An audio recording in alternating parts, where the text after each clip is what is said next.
পথে গুরু দোহাই তোমার মনকে আমার নাও না সুপথে।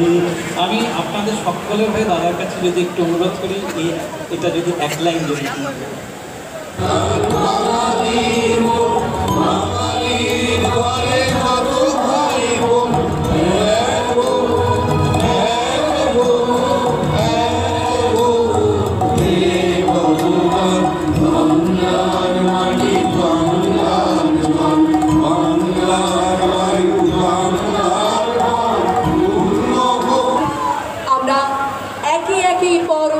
মঞ্চের দিকে আমাদের প্রত্যেকটি সুসজ্জিত ট্যাবলোকে সুস্বাগতম জানাবো। তবে তার আগে একটা